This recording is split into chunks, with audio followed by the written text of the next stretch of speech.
The comedian and podcaster Marc Maron has become one of the most prominent performers to reckon publicly with the admission by Louis C.K. that he had engaged in acts of sexual misconduct with several women.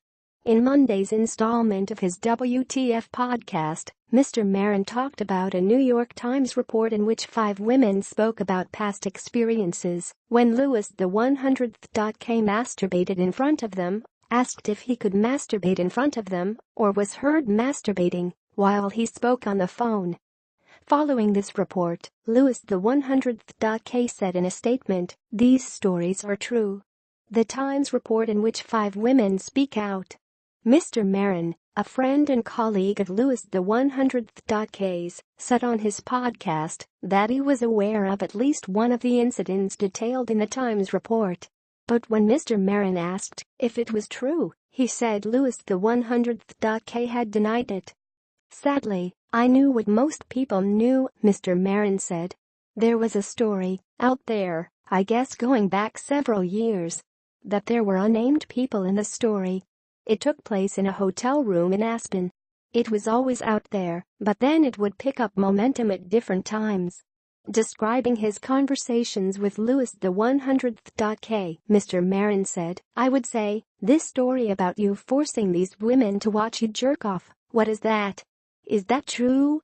He goes, "No, it's not true. It's not real. It's a rumor." Continue reading the main story. Related coverage. Louis C.K.'s former manager apologizes for not confronting the comedian. Nov. 13, 2017. Louis C.K. is accused by 5 women of sexual misconduct. Nov. 9, 2017. Louis C.K. admits to sexual misconduct as media companies cut ties. Nov. 10, 2017. Critics Notebook. Louis C.K. and Hollywood's canon of creeps. Nov. 12, 2017. Advertisement. Continue reading the main story. And I would say, well, are you going to address it somehow, to handle it, to get out from under it whenever it shows up? Mr. Maron continued. He goes, "No, I can't. I can't do that. It'll give it life. It'll give it air." And that was the conversation. The other incidents, how would everybody know about that? Mr. Maron said larger institutional problems in comedy made it difficult for women to be heard and believed when they spoke of being mistreated by other performers. He said that he knew Rebecca Corey, one of the women who spoke to the Times, and she couldn't tell me about gross. There was no place for them to go with these stories where they felt safe to tell them, Mr. Maron said. "I want to believe women, but in this particular instance, there was no one named in that story," he said. "There was no place for women to go tell this story. There was no women attached to it.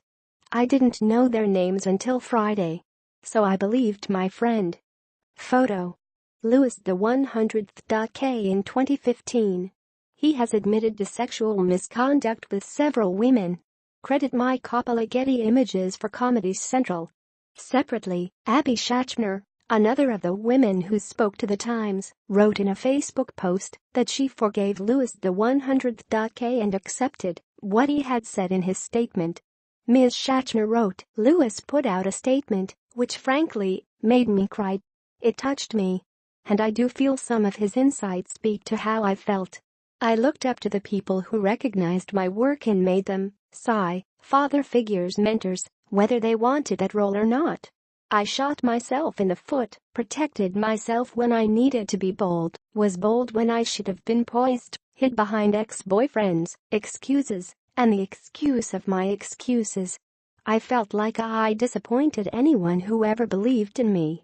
But most of all, I never truly valued myself." Ms. Shatner said that Louis C.K. did abuse his power. "And yes, obviously he has a glitch," she continued. "But I do too. We all do. We're learning a new language here, and we need to be kind, and we need to be open, and we need to be fair, and we need to listen." She concluded by writing, "I do forgive Louis. I forgave him. But most of all, I think it's time to forgive myself too." Other women who spoke to the Times had different reactions to Louis the 100th.K's statement. The comedians Dana Min Goodman and Julia Wolof wrote in a Twitter post, "It was a statement, not an apology. Don't get it twisted." And a woman who worked at the Chris Rock show with Louis the 100th.K when he masturbated in front of her, and who spoke on condition of anonymity, said she also felt his statement fell short. "A real apology would be a personal apology," she said.